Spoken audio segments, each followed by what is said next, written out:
ಆತ್ಮೀಯ ಸ್ಪರ್ಧಾರ್ಥಿ ಮಿತ್ರರೇ, ಇಂದಿನ ತರಗತಿಗೆ ತಮ್ಮೆಲ್ಲರಿಗೂ ಪ್ರೀತಿಯ ಸ್ವಾಗತ.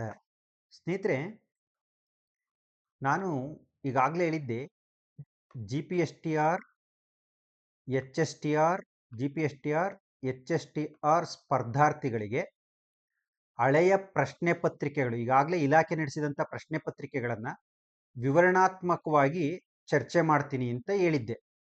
ತಾವುಗಳು ಕೂಡ G P S T R, H S T ಆರ್ಗೆ ಸಂಬಂಧಿಸಿದಂಥ ಪ್ರಶ್ನೋತ್ತರಗಳ ಸರಣಿಯನ್ನು ಮಾಡಿ ಸರ್ ಅಂತ ರಿಕ್ವೆಸ್ಟ್ ಮಾಡಿದ್ರಿ. ನಿಮ್ಮಗಳ ಅಭಿಲಾಷೆಯಂತೆ ನಾನು ಈ ಸರಣಿ ವಿಡಿಯೋಗಳನ್ನ ಪ್ರಾರಂಭ ಮಾಡ್ತಾ ಇದ್ದೀನಿ. ಅದಕ್ಕಿಂತ ಮುಂಚಿನ ಒಂದು ಸಂತೋಷದ ಸುದ್ದಿ, ಇಂದಿಗೆ ನನ್ನ ಯೂಟ್ಯೂಬ್ ಚಾನಲ್ ಪ್ರಾರಂಭವಾದಂತಹ ಕೆಲವೇ ಅವಧಿಯಲ್ಲಿ 15,000ಕ್ಕಿಂತ ಹೆಚ್ಚು ಸಬ್ಸ್ಕ್ರೈಬರ್ಗಳನ್ನು ಹೊಂದಿದೆ. ಇದೆಲ್ಲದೂ ಸಾಧ್ಯವಾಗಿದ್ದು ನಿಮ್ಮಿಂದ. ನಿಮಗೆ ತುಂಬು ಹೃದಯದ ಧನ್ಯವಾದಗಳನ್ನ ನನ್ನ ಪರವಾಗಿ ಅರ್ಪಿಸ್ತಾ, ಸಾಕಷ್ಟು ಜನ ಹಿರಿಯ ಸಂಪನ್ಮೂಲ ವ್ಯಕ್ತಿಗಳು ಈ ವಿಚಾರವಾಗಿ ನನಗೆ ಮೆಚ್ಚುಗೆಯನ್ನು ಸೂಚಿಸಿದ್ರು. ಅತಿ ಕಡಿಮೆ ಅವಧಿಯಲ್ಲಿ ಕರ್ನಾಟಕದ ಹೆಚ್ಚಿನ ವಿದ್ಯಾರ್ಥಿಗಳ ಪ್ರೀತಿಯನ್ನು ಗಳಿಸಿದ್ಯಾ ಅಂತ ನಿಮ್ಮಗಳ ಪ್ರೀತಿಗೆ ನಾನು ಮತ್ತೊಮ್ಮೆ ಚಿರಋಣಿಯಾಗಿ. ಸೊ ಸ್ನೇಹಿತರೆ, ಇವತ್ತು ನಿಮ್ಗೊಂದು ಅನೌನ್ಸ್ಮೆಂಟ್ ಏನು ಅಂದರೆ, ಈ G P S T R, H S T R ಅಲ್ಲಿ ಕೇಳಿರ್ತಕ್ಕಂಥ ಸೋಷಿಯಲ್ ಸೈನ್ಸ್ ಪತ್ರಿಕೆಯನ್ನು ನಾನು ಅದರಲ್ಲಿ ಇತಿಹಾಸ ವಿಭಾಗವನ್ನು ಡಿಸ್ಕಸ್ ಮಾಡ್ತೀನಿ ಅಂತ ಹೇಳಿದೆ. ಇದನ್ನ 3 ಭಾಗ ಮಾಡ್ಕೊಂಡಿದ್ದೀನಿ. ಒಂದು, ಭಾರತದ ಇತಿಹಾಸದ ಬಗ್ಗೆ ಕೇಳಿರ್ತಕ್ಕಂಥ ಪ್ರಶ್ನೆಗಳು. ಇನ್ನೊಂದು, ಪ್ರಪಂಚ ಇತಿಹಾಸ ಬಗ್ಗೆ ಕೇಳಿರ್ತಕ್ಕಂಥ ಪ್ರಶ್ನೆಗಳು. ಪ್ರಪಂಚದ ಇತಿಹಾಸದ ಬಗ್ಗೆ ಕೇಳಿರ್ತಕ್ಕಂಥ ಪ್ರಶ್ನೆಗಳು. ಯಾಕಂದ್ರೆ ಪ್ರಪಂಚದ ಇತಿಹಾಸದ ಬಗ್ಗೆಗಳು ಕೂಡ ಟೀಚರ್ಸ್ ಎಕ್ಸಾಮ್ ಅಲ್ಲಿ ಪ್ರಶ್ನೆಗಳು ಬಂದಿರ್ತವೆ. ಪ್ರಪಂಚದ ಇತಿಹಾಸದ ಬಗ್ಗೆ ಕೇಳಿರ್ತಕ್ಕಂಥ ಪ್ರಶ್ನೆಗಳು.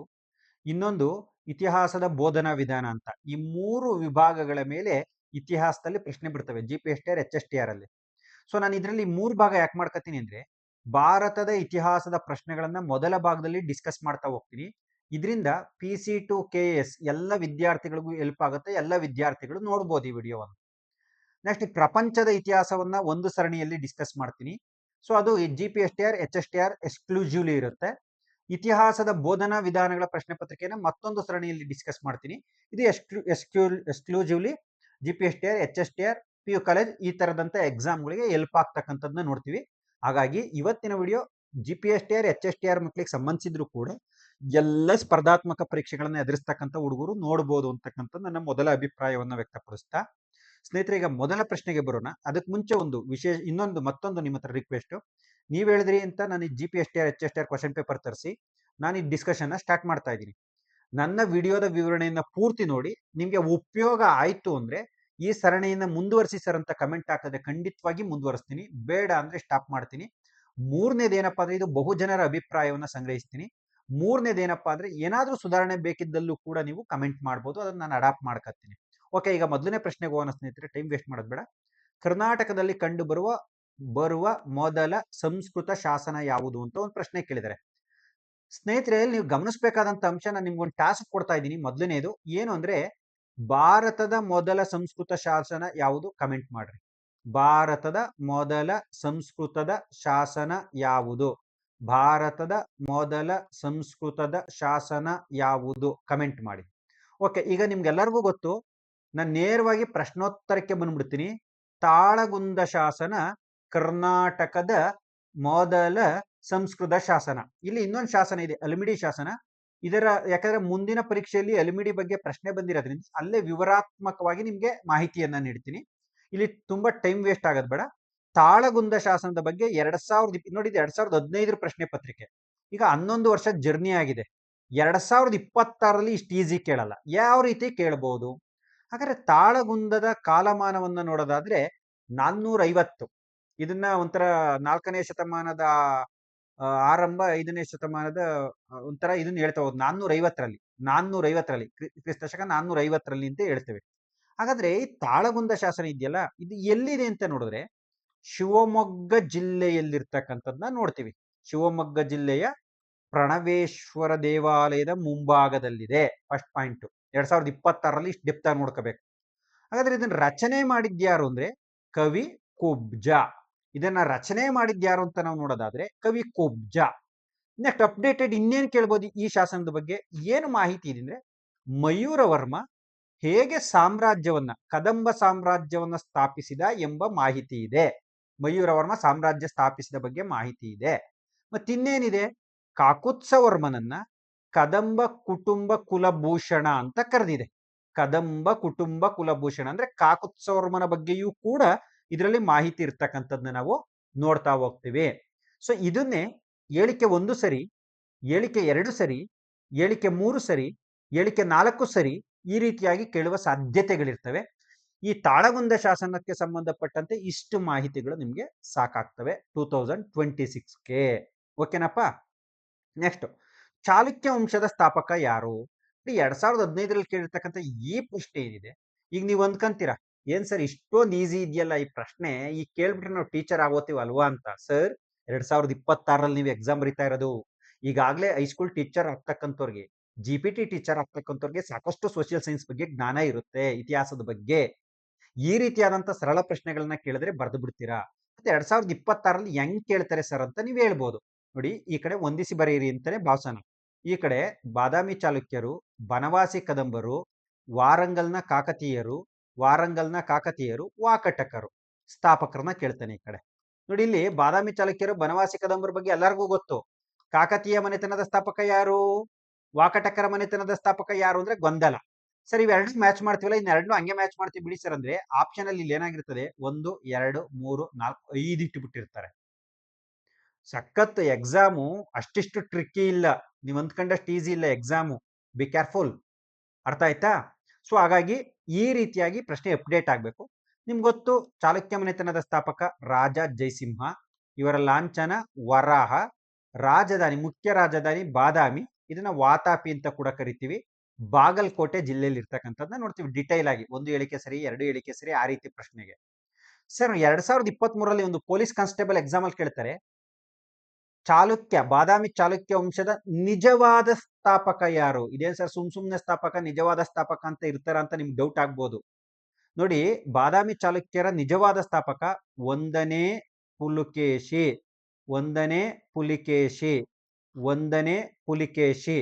ಇಲ್ಲಿ ಗಮನಿಸಬೇಕಾದಂತ ಅಂಶ, ಈ 1ನೇ ಪುಲಿಕೇಶಿ ಬನವಾಸಿ ಕದಂಬರ ಕೊನೆಯ ದೊರೆಯನ್ನ ಸೋಲಿಸಿ ಸ್ವತಂತ್ರವಾಗಿ ಆಳ್ವಿಕೆಯನ್ನ ಪ್ರಾರಂಭ ಮಾಡ್ತಾನೆ, ಮೊದಲ ಐತಿಹಾಸಿಕ ದೊರೆ. ಹಾಗಾಗಿ ಚಾಲುಕ್ಯ ಮನೆತನದ ನಿಜವಾದ ಸ್ಥಾಪಕ ಅಂತ ಕರಿತೀವಿ. ಇನ್ನ ಈ 1ನೇ ಪುಲಿಕೇಶಿಗೆ 2 ಮಕ್ಕಳು, ಯಾರ್ಯಾರು? ಮಂಗಳೇಶ, ಕೀರ್ತಿವರ್ಮ ಅಂತ. ಈ ಕೀರ್ತಿವರ್ಮನ 3 ಮಕ್ಕಳು. 2ನೇ ಪುಲಿಕೇಶಿ ಇತಿಹಾಸದ ಪ್ರಸಿದ್ಧ ದೊರೆ ಪತೇಶ್ವರ, ಪರಮೇಶ್ವರ, ದಕ್ಷಿಣ ಪತೇಶ್ವರ, ಕುಬ್ಜ ವಿಷ್ಣುವರ್ಧನ, ಇನ್ನೊಬ್ಬ ಜಯಸಿಂಹ. 3 ಮಕ್ಕಳು. ಇದರಲ್ಲಿ ಕೀರ್ತಿವರ್ಮ ಸತ್ತೋತನ, ಅಕಾಲಿಕ ಮರಣಕ್ಕೆ ತುತ್ತಾದಾಗ ಸಹೋದರ ಮಂಗಳೇಶ ಅಧಿಕಾರಕ್ಕೆ ಬರ್ತಾರೆ. ನಮ್ಮ ಧರ್ಮದ ಸಂಪ್ರದಾಯದಂತೆ ಏನಾಗಬೇಕಾಗಿರುತ್ತೆ, ಯಾವ ರಾಜ ಇರ್ತಾನಲ್ಲ ಅವ ಹಿರಿಯ ಮಗ ಪ್ರಾಪ್ತ ವಯಸ್ಸಿಗೆ ಬಂದಾಗ ಬಿಟ್ಕೊಡ್ಬೇಕಾಗಿರ್ತದೆ. ಆದ್ರೆ ಈ ಮಂಗಳೇಶ ಬಿಟ್ಕೊಡಲ್ಲ. ಬಿಟ್ಕೊಡದೆ ಇಲ್ದಾಗ 2ನೇ ಪುಲಿಕೇಶಿ ಏನ್ ಮಾಡ್ತಾನೆ, ಎಳವತ್ತು ಸಿಂಬಿಗೆಯಲ್ಲಿ ನಡೆದಂತ ಕದನದಲ್ಲಿ ತನ್ನ ಚಿಕ್ಕಪ್ಪ ಮಂಗಳೇಶನನ್ನ ಕೊಂದು, ಯಾವ ರೀತಿ ಅಧಿಕಾರಕ್ಕೆ ಬಂದ ಇಮ್ಮಡಿ ಪುಲಿಕೇಶಿ ಅಂತ ಕೇಳಿದರೆ, ಕೊಂದು ಅಧಿಕಾರಕ್ಕೆ ಬರ್ತಾನೆ. ಇಮ್ಮಡಿ ಪುಲಿಕೇಶಿ ಬಗ್ಗೆ ಮುಂದೆ ಹಲವಾರು ಕ್ವಶನ್ಸ್ ಸಿಗುತ್ತೆ, ಅವಾಗ ನಾನು ಡಿಟೇಲ್ ಆಗಿ ಹೇಳ್ತೀನಿ. ಅಂದ್ರೆ ಈ ತರ 4 ಆಪ್ಷನ್ ನಿಮ್ಗೆ ಬಂದದೆ ಅಂದ್ರೆ ಅಷ್ಟೋ ಜನರ ಇತಿಹಾಸದ ಮಾಹಿತಿ ನಿಮ್ ತಲೆಯಲ್ಲಿ ಇರ್ಬೇಕು. ಈ ಮಂಗಳೇಶ ಕೀರ್ತಿವರ್ಮ ಇದಾರಲ್ಲ, ಬಾದಾಮಿಯಲ್ಲಿ ವಿಷ್ಣು ಗುಹಾಲಯವನ್ನ ನಿರ್ಮಾಣ ಮಾಡಿದಂಥವ್ರು ಮಂಗಳೇಶ ಮತ್ತು ಕೀರ್ತಿವರ್ಮ. ಸರ್ ನೆಕ್ಸ್ಟ್, ವಡ್ಡಾರಾಧನೆಯು ಇವರ ಪ್ರಸಿದ್ಧ ಕೃತಿಯಾಗಿದೆ. ಇದೇ ಪ್ರಶ್ನೆ 2026ಕ್ಕೆ ಹೆಂಗ್ ಬರುತ್ತೆ ಸರ್? 2015ರಿಂದ 11 ವರ್ಷಗಳ ನಂತರ ಯಾವ ರೀತಿ ಅಪ್ಡೇಟ್ ಆಗ್ಬೋದು ಸರ್? ಶ್ರೀ ವಿಜಯ ಕವಿರಾಜ ಮಾರ್ಗ, ಜನ್ನ ಯಶೋಧರ ಚರಿತ. ನೆಕ್ಸ್ಟ್ ಶಿವಕೋಟಾಚಾರ್ಯ ವಡ್ಡಾರಾಧನೆ, ರನ್ನ ಗದಾಯುದ್ಧ ಸಂಗ್ರಹ ಅಥವಾ Sahasa Bhima Vijaya. Match the following. ಸರಿಯಾದ ಜೋಡಿಗಳ ಸಂಖ್ಯೆ ಎಷ್ಟು? ಅಥವಾ ಇದರಲ್ಲಿ ಯಾವುದೋ ಒಂದು ತಪ್ಪು ಕೊಟ್ಟು ತಪ್ಪಾದ ಜೋಡಿಗಳ ಸಂಖ್ಯೆ ಎಷ್ಟು? ಈ ತರ ಕೇಳ್ತಾರೆ. ಕವಿರಾಜ ಮಾರ್ಗ ಇದೆಯಲ್ಲ, ಕನ್ನಡದ ಮೊದಲ ಕೃತಿ, ಉಪಲಬ್ಧ ಕೃತಿ, ಇದು ಪದ್ಯ ರೂಪದಲ್ಲಿದೆ. ವಡ್ಡಾರಾಧನೆ ಬಗ್ಗೆ ಏನ್ ಅಪ್ಡೇಟೆಡ್ ಮಾಹಿತಿ ಕೇಳ್ಬೋದು ಸರ್? ಈಗ ವಡ್ಡಾರಾಧನೆ ಡೀಪ್ ಆಗಿ ಹೋಗಿ 2026ರಲ್ಲಿ ಏನ್ ಕೇಳ್ಬೋದು? ಬರ್ದವ್ರು ಯಾರು? ಶಿವಕೋಟಾಚಾರ್ಯ. ಸೊ ಇದು 9-10ನೇ ಶತಮಾನದಲ್ಲಿ ಕ್ರಿಸ್ತಶಕ 9-10ನೇ ಶತಮಾನದಲ್ಲಿ ರಚನೆ ಆಗಿದೆ ಅಂತ ಹೇಳ್ತಾರೆ ಕಾಲಮಾನವನ್ನ. ಕನ್ನಡದ ಮೊದಲ ಗದ್ಯ ಕೃತಿ, ಕನ್ನಡದ ಮೊದಲ ಉಪಲಬ್ಧ ಗದ್ಯ ಕೃತಿ.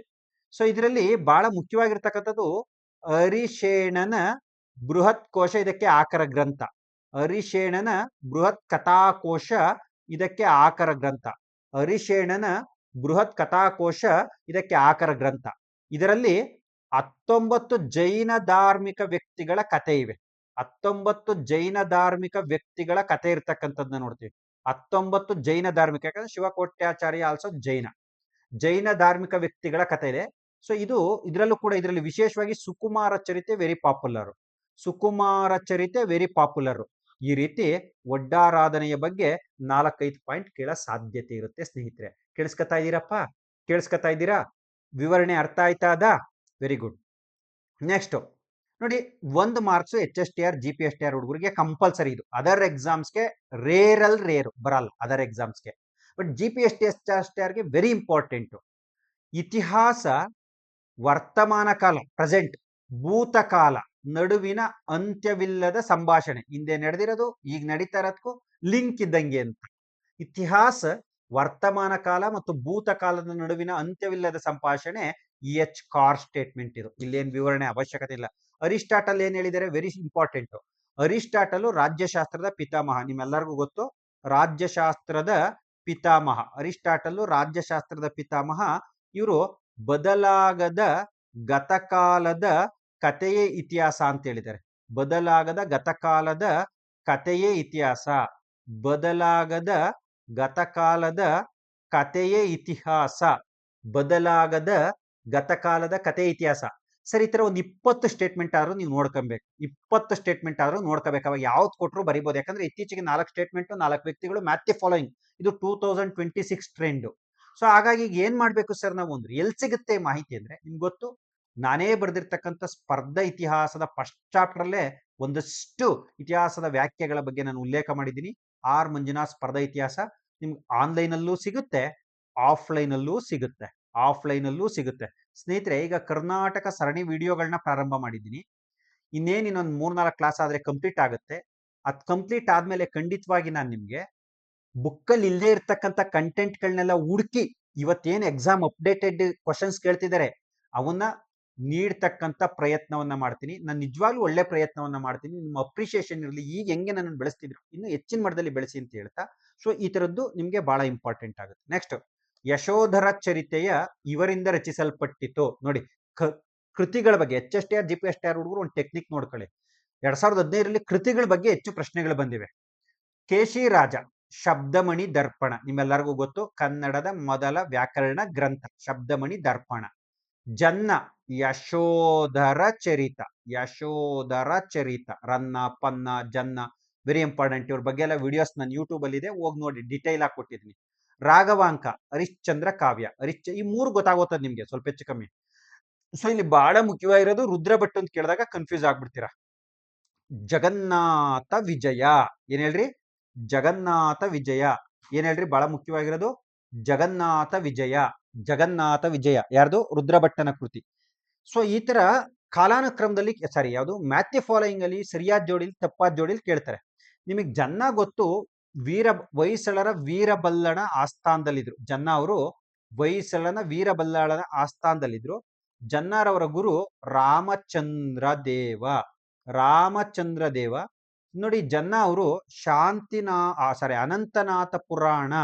ಅನಂತನಾಥ ಪುರಾಣ ಎಂಬ ಒಂದು ಕೃತಿಯನ್ನು ಕೂಡ ಬರೆದಿದ್ದಾರೆ ಅಂತ ಹೇಳ್ತಾರೆ. ಸ್ವಲ್ಪ ಇನ್ನೂ ವಿವರವಾಗಿ ನೀವು ರನ್ನ, ಪನ್ನ, ಜನ್ನ ಇವ್ರ ಬಗ್ಗೆ ಮಾಹಿತಿಯನ್ನ ನೋಡ್ಬೇಕು ಅಂದ್ರೆ ನನ್ನ ಯೂಟ್ಯೂಬ್ ನ ಲಿಂಕ್ಗಳಲ್ಲಿ ನಿಮ್ಗೆ ಆ ಮಾಹಿತಿ ಸಿಗ್ತಾ ಹೋಗ್ತವೆ. ನನ್ನ ಯೂಟ್ಯೂಬ್ ಅಲ್ಲಿ ಇರ್ತಕ್ಕಂಥ ಯಾವುದೇ ವಿಡಿಯೋಗಳು ನಿಮ್ಗೆ ವೇಸ್ಟ್ ಅನ್ಸಲ್ಲ. ಯಾಕಂದ್ರೆ ನಾನು ಕರೆಂಟ್ ಟ್ರೆಂಡ್ ಅನ್ನ ತಗೊಂಡು ಕರೆಂಟ್ ಇವೆಂಟ್ಗಳ ಇಶ್ಯೂಗಳ ಮೇಲೆ ಮಾತಾಡಲ್ಲ. ಯಾಕಂದ್ರೆ ಇಶ್ಯೂಗಳ ಮೇಲೆ ಮಾತಾಡೋ ಕಂಟೆಂಟ್ ಚಾನಲ್ಗಳೇ ಬೇರೆ. ಎಕ್ಸಾಮ್ ಯಾಕೆ ಟಫ್ ಬಂದಿತ್ತು, ಯಾಕೆ ಈಸಿ ಬಂದಿದೆ, ಇದನ್ನ ಹೆಂಗ್ ಅಟೆಂಡ್ ಮಾಡಬೇಕು, ಸ್ಕೋರಿಂಗ್ ಎಲ್ಲಿ ಮಾಡಬೇಕು, ಈ ತರ ಎಲ್ಲ ಬಹಳಷ್ಟು ಜನ ಮಾತಾಡಿದ್ರೆ ಆ ವಿಡಿಯೋಗಳು ಕೂಡ ಚೆನ್ನಾಗಿ ಹೋಯ್ತವೆ. ನಂದು ಓನ್ಲಿ ಎಕ್ಸಾಮ್ ಕಂಟೆಂಟ್ ವಿಡಿಯೋಗಳು. ನೀವು ಯಾವುದೇ ವಿಡಿಯೋವನ್ನ ಹೋಗಿ ನೋಡಿ, ನಿಮ್ಗೆ ಎಕ್ಸಾಮ್ಗೆ ಉಪಯುಕ್ತ ಮಾಹಿತಿ ಇದೆ. ನನ್ನ ಪುಸ್ತಕದಲ್ಲಿ ಇರಲಾರ್ದಿಲ್ದಂತ ಒಂದಷ್ಟು ವಿಷಯಗಳನ್ನ ತೆಗೆದು ನಾನು ವಿಡಿಯೋ ಮಾಡಿದ್ದೀನಿ. ಪ್ಲೇ ಲಿಸ್ಟ್ ಅಲ್ಲಿ ಕೂಡ ಇದೆ, ತಾವು ಹೋಗಿ ನೋಡ್ಬೋದು. ಯಾವ ವಿಡಿಯೋ ನೋಡಿದ್ರು ನಿಮ್ಗೆ ವೇಸ್ಟ್ ಆಗಲ್ಲ. ನಾನು ಓನ್ಲಿ ಕಂಟೆಂಟ್ ವಿಡಿಯೋ ಅಷ್ಟೇ ಮಾತಾಡ್ತೀನಿ. ಎಕ್ಸಾಮ್ ನ ಅನಾಲಿಸಿಸ್ ಮಾಡ್ತಕ್ಕಂಥ ಬಹಳಷ್ಟು ಮಂದಿ ಮಾರ್ಕೆಟ್ ಅಲ್ಲಿ ಇದ್ದಾರೆ, ಅವರೆಲ್ಲ ಮಾಡ್ತಾರೆ. ಸೊ ಹಾಗಾಗಿ ಆ ಕೆಲಸವನ್ನು ಅವ್ರು ಮಾಡ್ತಾರೆ, ಕಂಟೆಂಟ್ ಕೂಡ ಕೆಲಸವನ್ನ ನಾನು ಮಾಡ್ತೀನಿ. ಯಾಕಂದ್ರೆ ನಾನು ಇತಿಹಾಸ ಸಂಬಂಧಪಟ್ಟಂತ ಒಂದಿದು. ಓಕೆ, ಈ ರೀತಿ ಹಾಗಾದ್ರೆ ಇದು ಯಶೋಧರ ಚರಿತೆ ಯಾರಿಂದ ರಚಿಸಲ್ಪಡ್ತು? ಸರಿಯಾದ ಉತ್ತರ ಏನು? ಜನ್ನ. ಯಶೋಧರ ಚರಿತ ಕೃತಿಯನ್ನ ಬರೆದವರು ಯಾರು? ಜನ್ನ. ಓಕೆ, ನೆಕ್ಸ್ಟ್ ಸ್ನೇಹಿತರೆ, ನಮ್ಮ ಕರ್ನಾಟಕ ರಾಜ್ಯ, ನಮ್ಮ ರಾಜ್ಯ ಕರ್ನಾಟಕ ಎಂದು ಮರುನಾಮಕರಣ ಆಗಿದ್ಯಾ? ಅವಾಗ ನಿಮಗೆ ಗೊತ್ತು, ಸ್ವಾತಂತ್ರ್ಯ ಬಂದಾಗ ನಮಗೆ ಮೈಸೂರು ಸಂಸ್ಥಾನ ಅಂತ ಕರಿತಾ ಇದ್ದೋ. ಸೊ ಯಾಕೆಂದ್ರೆ ಇಲ್ಲಿ ಕೆ ಸಿ ರೆಡ್ಡಿ ಅವರು ಮುಖ್ಯಮಂತ್ರಿ ಆಗಿದ್ರು. ಪ್ರಜಾ ಸರ್ಕಾರ ಬತ್ತಿದಂಗೆನೆ ಕೆ ಸಿ ರೆಡ್ಡಿ ಮುಖ್ಯಮಂತ್ರಿ ಆದ್ರು.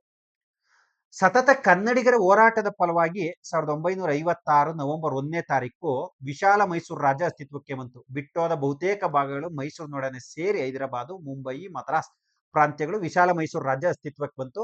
ಸನ್ಮಾನ್ಯ ಎಸ್ ನಿಜಲಿಂಗಪ್ಪನವರು ಮುಖ್ಯಮಂತ್ರಿ ಆದ್ರು. ಎಸ್ ನಿಜಲಿಂಗಪ್ಪ ಅವರು ಮುಖ್ಯಮಂತ್ರಿ ಆದ್ರು. ನಾರ್ತ್ ಕರ್ನಾಟಕ ಈ ಭಾಗದಲ್ಲಿ ಸ್ವಲ್ಪ ಅಸಮಾಧಾನ ಇತ್ತು. ಮೈಸೂರು ಒಂದು ಪ್ರಾಂತ್ಯ, ನಾವೆಲ್ಲ ಬಂದು ಸೇರ್ಕೊಂಡಿದೀವಿ, ನಮ್ಮೆಲ್ಲರಿಗೂ ಒಪ್ಪಿಗೆ ಆಗ್ತಕ್ಕಂಥ ಒಂದು ಹೆಸರು ಯಾಕೆ ಇಡಬಾರ್ದು ಅಂತ. ಆಗ ಇದು ಸುಮಾರು ಹೋರಾಟಗಳು, ಚರ್ಚೆಗಳು ಆದ ನಂತರ 1973 ನಿಮ್ಗೆ ಉತ್ತರ ಸಿಕ್ಬಿಡ್ತು. ಕರ್ನಾಟಕ ಅಂತ ಪುನರ್ನಾಮಕರಣ ಆಗಿದ್ದು 1973 ನವೆಂಬರ್ 1ನೇ ತಾರೀಕು ಹಿಂದುಳಿದ ವರ್ಗಗಳ ಅಧಿಕಾರ. ಮುಖ್ಯಮಂತ್ರಿ ಉಳುವವನೇ ಭೂಮಿಯ ಒಡೆಯ ಕಾಯ್ದೆಯನ್ನ ಜಾರಿಗೆ ತಂದ ಮುಖ್ಯಮಂತ್ರಿ ಡಿ ದೇವರಾಜ್ ಅರಸೂರವರು ಕರ್ನಾಟಕ ಅಂತ ಪುನರ್ನಾಮಕರಣ ಮಾಡಿದ್ರು. ದೇವರಾಜ್ ಅರಸೂರವರು ಕರ್ನಾಟಕ ಅಂತ ಪುನರ್ನಾಮಕರಣ ಮಾಡಿದ್ರು. ಇದ್ರಿನ ಬಗ್ಗೆ ಹೆಚ್ಚಿನ ಮಾಹಿತಿಯನ್ನ ಕರ್ನಾಟಕ ಏಕೀಕರಣ ಇನ್ನೊಂದು 2 ಕ್ಲಾಸ್ ಅಲ್ಲಿ ಸ್ಟಾರ್ಟ್ ಮಾಡ್ತೀನಿ. ನಾನು ಡಿಟೈಲ್ ಆಗಿ ಕೊಡ್ತೀನಿ. 2026 ಅಲ್ಲಿ ಯಾವ ರೀತಿ ಪ್ರಶ್ನೆ ಕೇಳ್ಬೋದು ಅಂತ ಪುಸ್ತಕದಲ್ಲೂ ಇದೆ, ನಾನು ಕೂಡ ವಿವರಣೆ ಮಾಡ್ತೀನಿ. ನೀವು ಕಾಯ್ತಾ ಇರಿ ಅಂತ ಹೇಳ್ತಾ ಇದಕ್ಕೆ ಉತ್ತರ 1973. ಸ್ನೇಹಿತರೆ, ಶಿವಾಜಿ ಹೆಸರು ಕೇಳ್ತಿದ್ದಂಗೆ ಒಂದ್ ಸ್ವಲ್ಪ ರೋಮಾಂಚನ ಆಗುತ್ತಲ್ವಾ? ಯಾಕಂದ್ರೆ ಶಿವಾಜಿಯ ತಂದೆ ಶಹಜಿ ಭೋಂಸ್ಲೆ. ಶಿವಾಜಿಯ ತಾಯಿ ಜೀಜಾಬಾಯಿ. ನಿಮ್ಮೆಲ್ಲರಿಗೂ ಗೊತ್ತು ಇದನ್ನೇ, ಯಾಕಂದ್ರೆ ತಾಯಿ ಪ್ರಭಾವ ಜಾಸ್ತಿ ಇತ್ತು. ಶಹಜಿ ಭೋಂಸ್ಲೆ ಮೊಹಮ್ಮದ್ ಆದಿಲ್ ಶಾನ ಜಾಗೀರುದಾರ. ಎಲ್ಲೆಲ್ಲಿ? ಪುಣೆ ಮತ್ತು ಬೆಂಗಳೂರಿನಲ್ಲಿ. ಸೊ ಇಲ್ಲಿ ನೋಡಿ, ಇಲ್ಲಿ ಶಹಜಿ ಭೋಂಸ್ಲೆ ಏನ್ ಮಾಡಿದ್ರು, ಚಿಕ್ಕ ಮಗುನ್ ಬಿಟ್ಟು ಪುಣೆಗೆ ಹೋಗಿ ಬೆಂಗಳೂರಿಗೆ ಹೋಗಿ ಸೇರ್ಕೊಂಡ್ರು. ಆಗ ಜೀಜಾಬಾಯಿ ಪುಣೆಲೆ ಉಳಿಬೇಕಾಗಿತ್ತು. ಕಿರಿ ಹೆಂಡತಿಯೊಂದಿಗೆ ಇವ್ರು ಏನ್ ಮಾಡಿದ್ರು, ಬೆಂಗಳೂರಿಗೆ ಹೋದ್ರು. ಜೀಜಾಬಾಯಿ ಪುಣೆಲೆ ಉಳಿಬೇಕಾಯ್ತು. ಸೊ ಇಲ್ಲಿ ನೋಡಿ, ಈ ಜೀಜಾಬಾಯಿ ಇದ್ರಲ್ಲ, ಈ ಜೀಜಾಬಾಯಿ ತನ್ನ ಮಗ ಶಿವಾಜಿಗೆ ಆಧ್ಯಾತ್ಮಿಕವಾಗಿ ಬೆಳೆಸ್ಬಿಟ್ರು. ಯಾಕಂದ್ರೆ ಏನೋ ಹೇಳ್ತಾರೆ, ನೂಲಂತೆ ಸೀರೆ ತಾಯಿಯಂತೆ ಮಗು ಅಂತ. ಆ ಮಹಾತಾಯಿಯ ಆಶೀರ್ವಾದದ ಫಲವೇ ಜೀಜಾಬಾಯಿ, ಶಿವಾಜಿಯಂತಹ ಒಬ್ಬ ಮಹಾನ್ ವೀರ ಭಾರತಕ್ಕೆ ಸಿಕ್ಕಿದ್ದು. ರಾಮಾಯಣ, ಮಹಾಭಾರತದಂತ ಕಥೆಗಳು ಆತನ ಮೇಲೆ ಇನ್ಫ್ಲೂಯೆನ್ಸ್ ಮಾಡಿದ್ರು. ಗುರು ದಾದಾಜಿ ಕೊಂಡದೇವ, ಆಧ್ಯಾತ್ಮಿಕ ಗುರು ರಾಮದಾಸ, ಯುದ್ಧ ತಂತ್ರ ಗೆರಿಲ್ಲ, ಸಹಾಯ ಮಾಡಿದವರು ಮಾವಳದ ಗುಡ್ಡಗಾಡು ಜನಾಂಗ, ಆಯುಧ ವ್ಯಾಘ್ರನಕ ಅಥವಾ ಬಾಗನಕ, ಈ ರೀತಿ ಎಲ್ಲ ಬಳಸ್ಕೊಂಡು ಒಂದು ಸತತ ಹೋರಾಟ. ಶಿವಾಜಿ ಬಗ್ಗೆ ಬೇಕಾದ್ರೆ ಡೈಲಾಗ್ ಒಂದು ವಿಡಿಯೋ ಮಾಡೋಣ. ಸತತ ಹೋರಾಟದ ಫಲವಾಗಿ ಶಿವಾಜಿಯವರು 1674ರಲ್ಲಿ ಪಟ್ಟಾಭಿಷೇಕವನ್ನ ಮಾಡ್ಕೊತಾರೆ. ಜೂನ್ 16ರಂದು. ಸೊ ಇವ್ರಿಗೆ ಛತ್ರಪತಿ ಎಂಬ ಬಿರುದಿನೊಂದಿಗೆ ರಾಜಧಾನಿ ರಾಯಗಢದಲ್ಲಿ ಅಧಿಕಾರಕ್ಕೆ ಬರ್ತಾರೆ. ಸ್ನೇಹಿತರೆ, ಅರ್ಥ ಆಯ್ತಲ್ಲ? ಇಷ್ಟು ಸಿಂಪಲ್ ಆಗಿ ಪ್ರಶ್ನೆ ಕೇಳಲ್ಲ. ಇವಾಗ ಅಪ್ಡೇಟೆಡ್ ಯಾವ ರೀತಿ ಕೇಳ್ಬೋದು ಅಂತ ಡಿಸ್ಕಸ್ ಮಾಡ್ತಾ ಇದೀವಿ. ನೆಕ್ಸ್ಟ್, ಪಾಲ್ಕುರಿಕೆ ಸೋಮನಾಥ ತೆಲುಗು ಕೃತಿ. ಹಾಗಾದ್ರೆ ಈ ವಯ್ಯ ತೆಲುಗು ಅನ್ನಂಗಾಯ್ತು. ಈತ ನೋಡಿ, ಈ ತರ ಒಂದು ಸರ್ಪ್ರೈಸ್ ನೋಡಿ. ಕೃತಿಗಳ ಬಗ್ಗೆ 3-4 ಪ್ರಶ್ನೆ. GPSTR HSTR ಹುಡುಗರಿಗೆ ಕ್ಲೂ ಕೊಡ್ತಾ ಇದೀನಿ. ಸಿಕ್ಕಾಪಟ್ಟೆ ಕೃತಿಗಳನ್ನ ನೋಡ್ಕೋಬೇಕು ನೀವು. ಸಣ್ಣ ಕೃತಿಗಳನ್ನ ಬಿಡಬಾರ್ದು. ನೀವು ಒಂದ್ಸಲ ರಿವಿಷನ್ ಮಾಡಿ. ನೀವು ಈಗ ಕೊನೆ ಟೈಮಲ್ಲಿ ರಿವಿಷನ್ಗೆ ಯಾವ ಬುಕ್ ಬಳಸಬೇಕು ಅಂದ್ರೆ ಖಂಡಿತ ನೀವು ಸದಾಶಿವ ಸರ್ ಓದಿದ್ರು ನಂಗೆ ಸಂತೋಷ. ನಮ್ಮ ಆಧ್ಯಾತ್ಮಿಕ ಗುರುಗಳವರು ಸದಾಶಿವ ಸರ್, ಅಶ್ವತ್ಥಪ್ಪ ಸರ್. ಯಾಕಂದ್ರೆ ನಾವೆಲ್ಲ ಅವ್ರ ಪುಸ್ತಕಗಳನ್ನ ನೋಡಿ ಓದಿ ಬೆಳೆದಂತ ಹುಡುಗರು. ಕೊನೆ ಟೈಮ್ ರಿವಿಷನ್ ಮತ್ತು ಕಂಟೆಂಟ್ ಓರಿಯೆಂಟೆಡ್ ಕಾಂಪಿಟೇಟಿವ್ ಎಕ್ಸಾಮ್ಸ್ಗೆ ಸ್ಪರ್ಧಾ ಇತಿಹಾಸ ಪುಸ್ತಕ ಓದ್ಬೋದು ಸ್ನೇಹಿತರೆ. ಯಾರೆಲ್ಲ ಓದ್ತಿಲ್ಲ, ಓದಿರೋರು ನಿಮಗೆ ಗೊತ್ತಿರುತ್ತೆ ಅದ್ರಲ್ಲಿ ಏನ್ ಕಂಟೆಂಟ್ ಇದೆ. ಮ್ಯಾಕ್ಸಿಮಮ್ 99% ನಾವು ಎಫರ್ಟ್ ಹಾಕಿದೀವಿ ಸ್ನೇಹಿತರೆ. ದೇವ್ರ ನೋಡಿ, ಡಾಕ್ಟರ್ ಹೇಳ್ತಾರೆ ಒಂದ್ ಮಾತನ್ನ, ಆಪರೇಷನ್ ಮಾಡಿದೀನಿ, ಮೇಲ್ ದೇವ್ರಿದೇನಮ್ಮ, ನನ್ನ ಪ್ರಯತ್ನ ನಾನು ಮಾಡಿದೀನಿ ಅಂತ. ಹಂಗೆ ನಾವು ಅಷ್ಟೇ. ನಾನು ಎಷ್ಟು ಪ್ರಯತ್ನ ಮಾಡಿದೀನಿ ನನಗೆ ಗೊತ್ತು, ಮತ್ತೆ ನನ್ನ ಸುತ್ತಮುತ್ತ ಇರೋರಿಗೆ ಗೊತ್ತು, MA ಹಿಸ್ಟ್ರಿ ಮಾಡಿರೋರಿಗೆ ಗೊತ್ತು. ಅದ್ರೊಳಗಿರೋ ಕಂಟೆಂಟ್ ನೋಡಿದ್ರೆ ಗೊತ್ತಾಗುತ್ತೆ. ಅದನ್ನು ಮೀರಿ ಪ್ರಶ್ನೆಗಳು ಒಂದೆರಡು ಬರ್ತಾ ಇವೆ ಇವಾಗ, ಇಲ್ಲ ಅಂತ ನಾನು ಹೇಳಲ್ಲ, ಹೌದಲ್ವಾ? ಸೊ ನಾವು ಓದೋಣ, ಬಿಡೋದ್ ಬೇಡ. ನಾವು ನಿರಂತರ ವಿದ್ಯಾರ್ಥಿಗಳು, ಇಲ್ಲಿ ಯಾರೋ ಶಿಕ್ಷಕರಿಲ್ಲ. ಯಾಕಂದ್ರೆ ದ್ರೋಣಾಚಾರ್ಯರಂತವ್ರ ಶಿಕ್ಷಕರು, ನಾವೆಲ್ಲ ವಿದ್ಯಾರ್ಥಿಗಳು. ನಾವು ಕಲ್ತಿರೋದನ್ನ ಹಂಚ್ಕೊಳ್ತಾ ಇದೀವಿ ಅಷ್ಟೇನೇನೆ. ಪಾಲ್ಕುರಿಕೆ ಸೋಮನಾಥನ ತೆಲುಗು ಕೃತಿ ಯಾವುದು ಅಂದ್ರೆ ಬಸವ ಪುರಾಣ. ಪಾಲ್ಕುರಿಕೆ ಸೋಮನಾಥನ ಕೃತಿ ಬಸವ ಪುರಾಣ ತೆಲುಗು ಕೃತಿ ನೋಡಿ. ನೆಕ್ಸ್ಟ್ ಕೇಳ್ಬೋದು ಬಸವ ಪುರಾಣ ಯಾವ ಭಾಷೆಯಲ್ಲಿದೆ ಅಂತ, ಅಥವಾ ಈ ತರ 4 ಹೊಸ ಹೊಸ ಅಂದ್ರೆ ಹೊಸ ಕವಿಗಳಲ್ಲ, ಪಾಪ್ಯುಲರ್ ಅಲ್ಲದೆ ಇರ್ತಕ್ಕಂಥವ್ರು. ಅಂದ್ರೆ ನಮ್ಗೆ ಏನಪ್ಪಾ ಅಂದ್ರೆ ಪಾಪ್ಯುಲರ್ ಕವಿಗಳು ಅಂತಿದ್ದಂಗೆ ಅಲ್ಲಸಾನಿ ಪೆದ್ದಣ್ಣ, ಇವ್ರಾಗಿ ನೋಡಿದ್ರಲ್ಲ ಶಿವಕೋಟಾಚಾರ್ಯ, ಕವಿರಾಜ ಮರ್ಗ ಬರೆದಿರ್ತಕ್ಕಂಥ ಶ್ರೀ ವಿಜಯ ಇರ್ಬೋದು, ಅಮೋಘ ವರ್ಷ ನೃಪತುಂಗ ಇರ್ಬೋದು, ಶ್ರೀ ಪುರುಷ ಇರ್ಬೋದು, ಈ ತರದ ಶಿವಮಾರ ಇರ್ಬೋದು, ಇವೆಲ್ಲ ಪಾಪ್ಯುಲರ್ ವ್ಯಕ್ತಿಗಳು ನೆನ್ಪಿರ್ತವೆ. ಈ ತರ ಚಿಕ್ಕ ಚಿಕ್ಕ ಕೃತಿಗಳನ್ನ, ಯಾಕಂದ್ರೆ ವಿಜಯನಗರ ಸಾಮ್ರಾಜ್ಯದ ಒಂದು 200 ಕೃತಿ ಮೆನ್ಷನ್ ಮಾಡಿದ್ದೀನಿ ನಾನು, ಒಂದ್ಸಲಿ ನೋಡ್ಕೊಳ್ಳಿ. ನೆಕ್ಸ್ಟ್ 1784ರಲ್ಲಿ ಮಂಗಳೂರು ಒಪ್ಪಂದ ಯಾರ ನಡುವೆ ನಡೀತು ಅಂತ ನೋಡಿ. ಒಂದನೇ ಆಂಗ್ಲೋ ಮೈಸೂರು ಯುದ್ಧ 1767ರಿಂದ 69. ಇಲ್ಲಿ ಕರ್ನಲ್ ಸ್ಮಿತ್ ಬ್ರಿಟಿಷರ ಪರವಾಗಿ ಭಾಗವಹಿಸಿದ್ರೆ, ಇಲ್ಲಿ ಹೈದರಾಲಿ ಇರ್ತಾರೆ. ಸೊ ಇಲ್ಲಿ ಏನಾಗುತ್ತೆ ಅಂದ್ರೆ ಮದ್ರಾಸ್ ಒಪ್ಪಂದ ಆಗುತ್ತೆ. ನಿಮ್ಮೆಲ್ಲರಿಗೂ ಗೊತ್ತು ಮದ್ರಾಸ್ ಒಪ್ಪಂದ ಆಗುತ್ತೆ ಒಂದನೇ ಆಂಗ್ಲೋ ಮೈಸೂರು ಯುದ್ಧ. ಎರಡನೇದೇನು 1780-84. ಸೊ ಇಲ್ಲಿ ವಾರನ್ ಏಸ್ಟಿಂಗ್ ಇರ್ತಾರೆ. ವಾರನ್ ಏಸ್ಟಿಂಗು ಇಲ್ಲೇನಾಗುತ್ತೆ, ಹೈದರಾಲಿ ಜೊತೆಗೆ ಟಿಪ್ಪು ಸುಲ್ತಾನ್ ಆಡ್ ಆಗ್ತಾರೆ. ಜೊತೆಗೆ ಇಲ್ಲಿ ಮಂಗಳೂರು ಒಪ್ಪಂದ ಆಗುತ್ತೆ. ಇಲ್ಲಿ ಏನಾಗುತ್ತೆ 1782ರಲ್ಲಿ ಹೈದರಾಲಿ ಆಂಧ್ರದ ಚಿತ್ತೂರಿನ ನರಸಿಂಗರಾಯಪೇಟೆಯಲ್ಲಿ ಬೆನ್ನುಫಣಿ ರೋಗಕ್ಕೆ ತುತ್ತಾಗಿ ಸಾವನ್ನೊಂತಾರೆ, ಸತ್ತೋಗ್ತಾರೆ ಬೆನ್ನುಫಣಿ ರೋಗದಿಂದ. ಯಾರು? ಹೈದರಾಲಿ. ಆಗ ಯುದ್ಧವನ್ನ ಕಂಟಿನ್ಯೂ ಮಾಡಿದ್ದು ಕೊನೆವರೆಗೂ ಟಿಪ್ಪು ಸುಲ್ತಾನ್. ಇದು ನೆನ್ಪಿಟ್ಕೊಂಡಿರ್ರಿ. ಮೂರನೇದು 1767ರಿಂದ 1790ರಿಂದ 92. ಸೊ ಯಾರ್ಯಾರಿಲ್ಲಿ? ಲಾರ್ಡ್ ಕಾರ್ನ್ವಾಲಿಸ್ ಮತ್ತು ಟಿಪ್ಪು. ಇದು ಶ್ರೀರಂಗಪಟ್ಟಣ ಒಪ್ಪಂದ. ನಾಲ್ಕನೇದು 1799 ಮೇ 4 ಟಿಪ್ಪು ಸುಲ್ತಾನನ ಮರಣ, ಮೈಸೂರು ಪ್ರಾಂತ್ಯ 4 ಭಾಗ ಆಯ್ತು. ಇದು ಸಿಂಪಲ್ ಆಗಿ ನಾನು ಚಾರ್ಟ್ ಕೊಟ್ಟೆ ನಿಮ್ಗೆ. ಇಲ್ಲಿ ನಮ್ಮ ಪ್ರಶ್ನೆ ಏನು, ಮಂಗಳೂರು ಒಪ್ಪಂದ ಯಾರ್ಯಾರಿಗಾಯ್ತು ಅಂತ. ಹೈದರಾಲಿ 1782ರಲ್ಲಿ ಸತ್ತೋದ್ರು ಅಂದ್ರೆ, ಒಪ್ಪಂದ ಆಗಿದ್ದು 1784ರಲ್ಲಿ. ಹಾಗಾಗಿ ಎಲ್ಲೆಲ್ಲಿ ಹೈದರಾಲಿ ಇದೆ ತೆಗೆದು ಬಿಡಿ. ಐದರ್ ಹೋಯ್ತು. ಉಳಿದಿರೋದು ಸಿ, ಬ್ರಿಟಿಷ್ ಮತ್ತು ಟಿಪ್ಪು. ಪರ್ಟಿಕ್ಯುಲರ್ ಕೇಳಿದ್ರೆ ವಾರ್ನ್ ಏಸ್ಟಿಂಗು. ಇಷ್ಟು ನೆನ್ಪಿಟ್ಕೊಂಡ್ರೆ ಒಂದು ಉತ್ತರ ಆಗೋಯ್ತದೆ. ಇದನ್ನ ಇಷ್ಟು ಡಿಟೈಲ್ ಆಗಿ 2026ರಲ್ಲಿ ಕೇಳ್ತಾರೆ. ಒಂದೊಂದಕ್ಕೂ ವಿವರಣೆಯನ್ನ ನಾವು ಆಂಗ್ಲೋ ಮೈಸೂರು ಯುದ್ಧಗಳು ಮಾಡ್ಬೇಕಾದ್ರೆ ಮಾತಾಡೋಣ.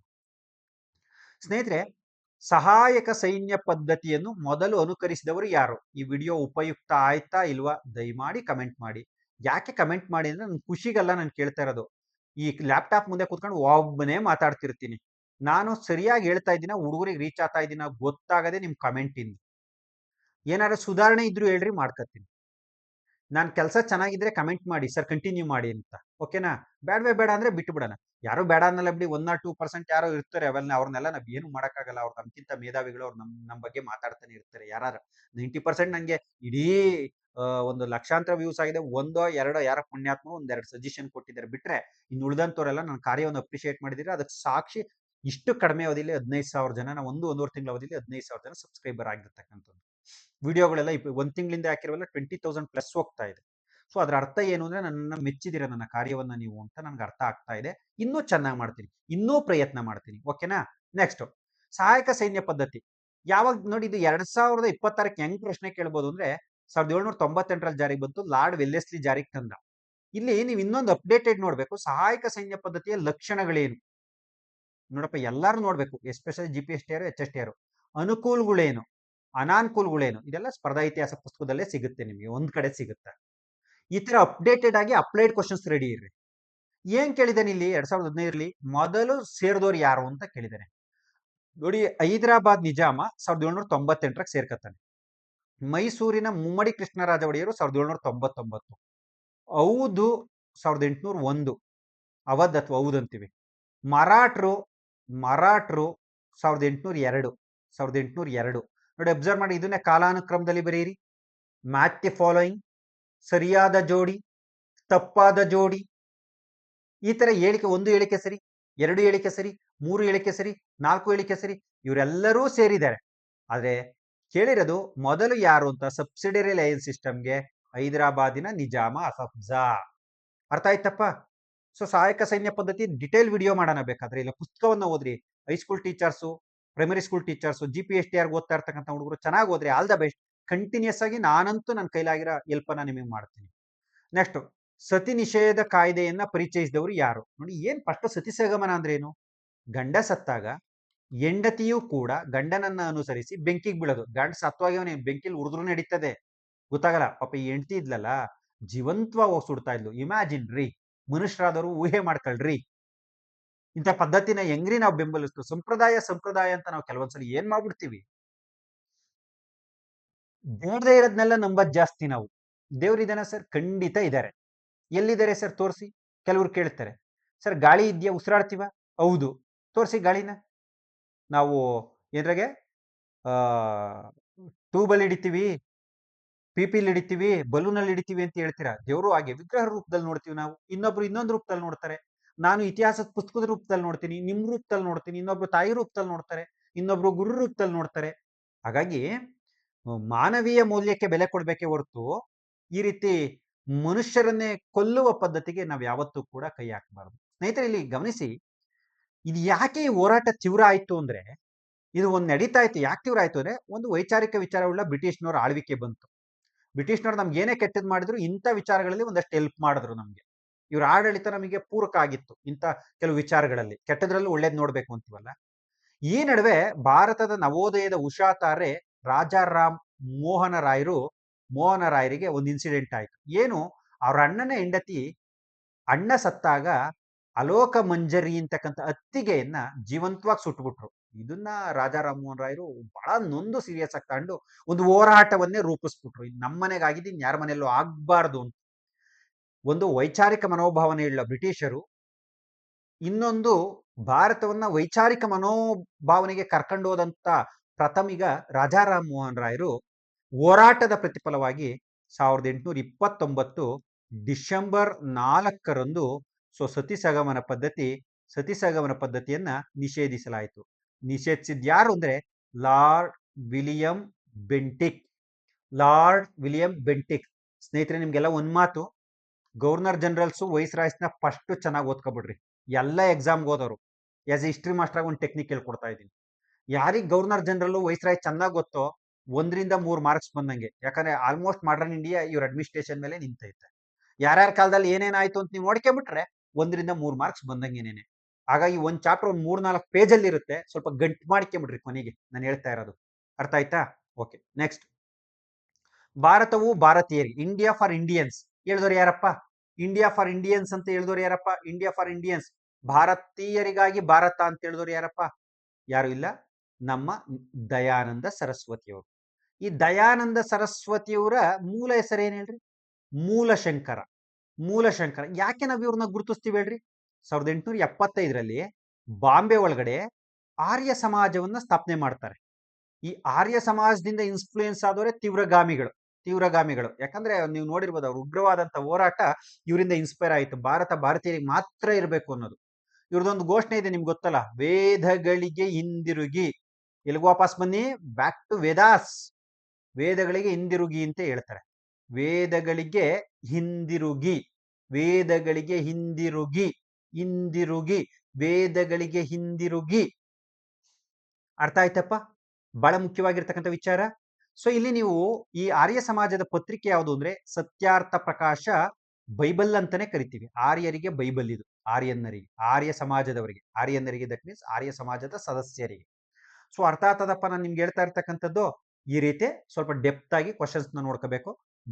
ಭಾರತೀಯರಿಗಾಗಿ ಅಂತಕ್ಕಂಥದ್ದು ದಯಾನಂದ ಸರಸ್ವತಿ ಅವರ ಹೇಳಿಕೆ ನೋಡಿ. ಈ ಎಲ್ಲ ಸಮಾಜ ಸುಧಾರಣೆ ಬಗ್ಗೆ ನೋಡಿ. 2015 ನಾನು ಕ್ವಶನ್ ಪೇಪರ್ ಅನಾಲಿಸಿಸ್ ಮಾಡ್ತಾ ಇರೋ, ನನಗೆ ಗೊತ್ತಾಗ್ತಾ ಇರ್ತಕ್ಕಂಥ ವಿಚಾರ, ಲಿಟ್ರೇಚರ್ಗೆ ಮೇಲೆ ಜಾಸ್ತಿ ಪ್ರಶ್ನೆ ಬಂದಿದೆ, ಸಾಹಿತ್ಯದ ಮೇಲೆ. ಜೊತೆಗೆ ಇನ್ನೊಂದು ವಿಚಾರ ಏನ್ ಗೊತ್ತಾಗ್ತಾ ಇದೆ ನನಗೆ ಅಂದ್ರೆ, ಈ ಸಾಮಾಜಿಕ ಸುಧಾರಕರ ಬಗ್ಗೆ ಹೆಚ್ಚು ಪ್ರಶ್ನೆಗಳು ಬಂದಿದೆ. ಬಟ್ ನೆಕ್ಸ್ಟ್ ಎಕ್ಸಾಮ್ ನೀವು ಅದನ್ನೇ ನಿರೀಕ್ಷೆ ಮಾಡಬಾರ್ದು. ನೋಡಿ, ಈ ನೆಕ್ಸ್ಟ್ ಇನ್ನೊಂದು ಸಾಮಾಜಿಕ ಸುಧಾರಕರು, ಈಶ್ವರ್ ಚಂದ್ರ ವಿದ್ಯಾಸಾಗರರು ಪ್ರಾರಂಭಿಸಿದ ವರ್ತಮಾನ ಪತ್ರಿಕೆ ಯಾವುದು ಅಂತ ಕೇಳಿದ್ದಾರೆ. ಇದನ್ನು 2026ರಲ್ಲಿ ಹೆಂಗೆಲ್ಲ ಕೇಳ್ಬೋದು ಸರ್ ಅಂದ್ರೆ, ನೋಡಿ, ಕಲ್ಕತ್ತಾ ಜರ್ನಲ್. ಒಂದೊಂದಕ್ಕೂ ನಾವು ಆಪ್ಷನ್ಗೆ ಉತ್ತರ ಹುಡುಕ್ತಾ ಹೋಗೋಣ. ಏನಿದೆ? ಜೇಮ್ ಸಿಲ್ಕ್ ಬಂಕಿಂಗ್ಹ್ಯಾಮ್ ಅಂತ.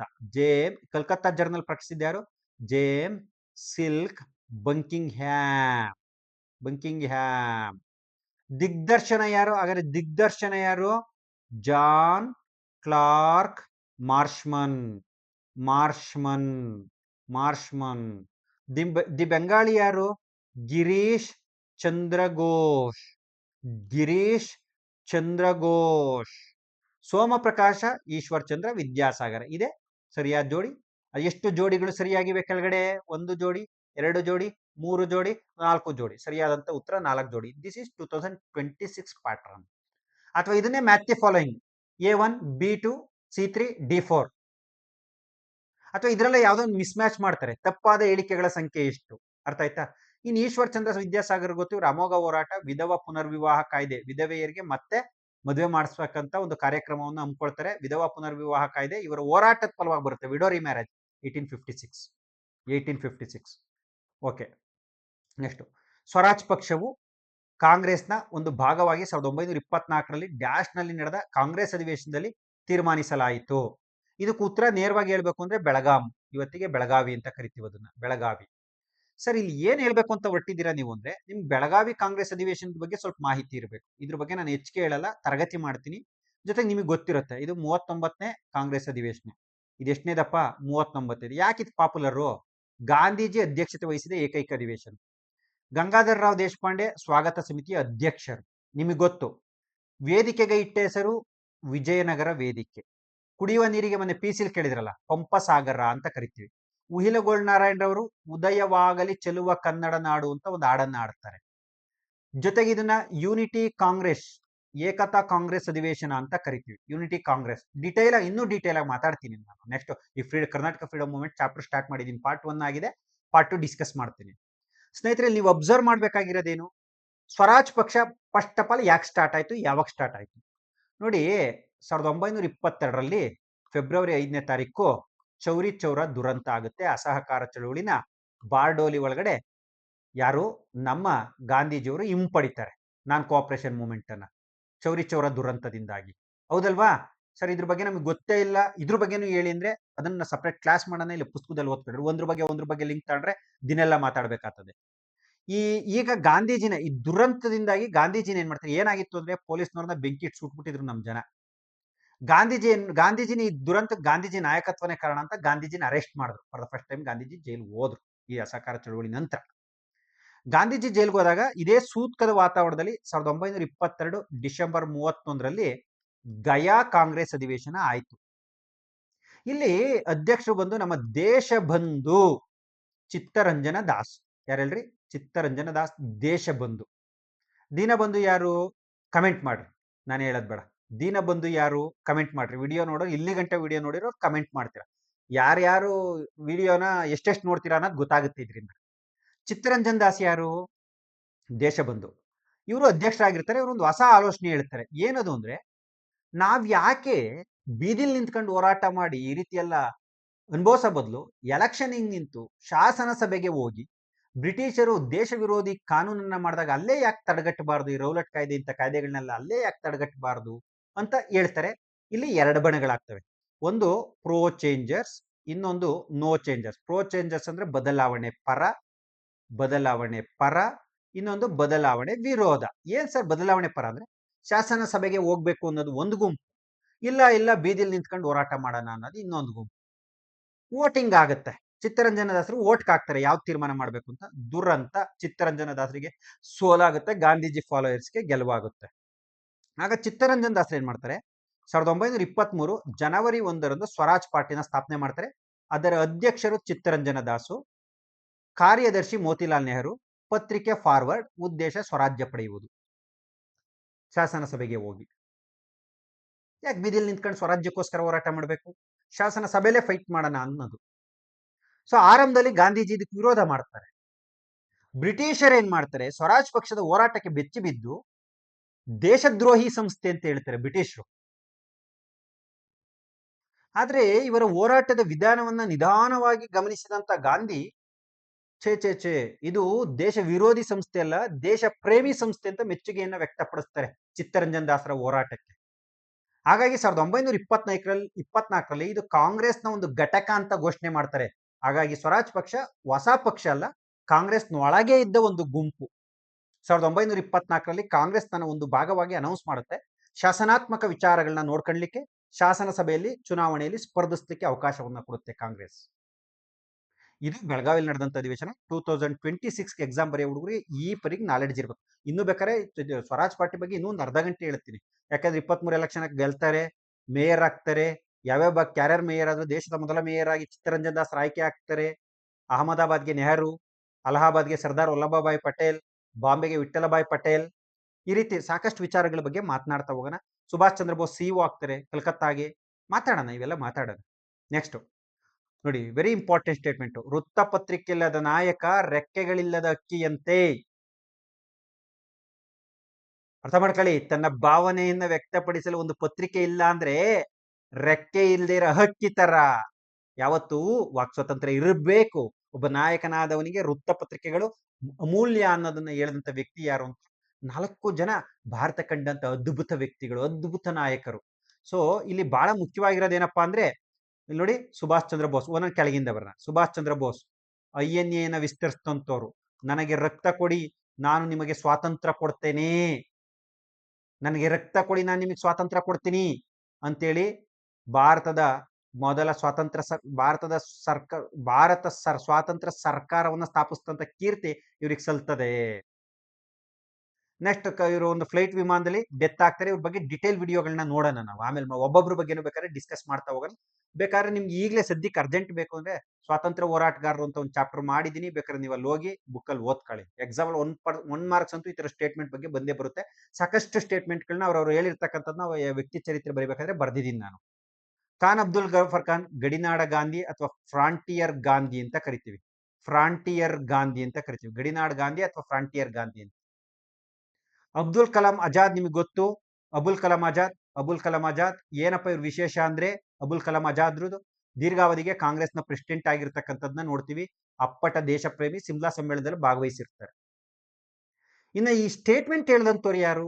ಜ್ಞಾನ ಬ್ರಹ್ಮ, ಭಾರತದ ಜ್ಞಾನ ಬ್ರಹ್ಮ, ಕೋಟ್ಯಾಂತರ ಜನರ ಆರಾಧ್ಯ ದೈವ, ಭಾರತಕ್ಕೆ ಸಂವಿಧಾನ ಕೊಟ್ಟ ಸಂವಿಧಾನ ಶಿಲ್ಪಿ, ಭಾರತ ರತ್ನ ಡಾಕ್ಟರ್ BR ಅಂಬೇಡ್ಕರ್ ರವರು ವೃತ್ತಪತ್ರಿಕೆ ಇಲ್ಲದ ನಾಯಕ, ರೆಕ್ಕೆಗಳಿಲ್ಲದ ಹಕ್ಕಿಯಂತೆ ಅಂತ ಹೇಳ್ತಾರೆ.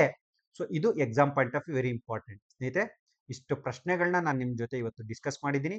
ನನ್ನನ್ನ ಬೆಂಬಲಿಸಿದ್ದಕ್ಕಾಗಿ ನಿಮ್ಗೆ ಮತ್ತೊಮ್ಮೆ ಮಗದೊಮ್ಮೆ ಧನ್ಯವಾದಗಳನ್ನ ಹೇಳ್ತಾ, ಇನ್ನೂ ಹೆಚ್ಚಿನ ರೀತಿಯಲ್ಲಿ ಸಪೋರ್ಟ್ ಮಾಡಿ.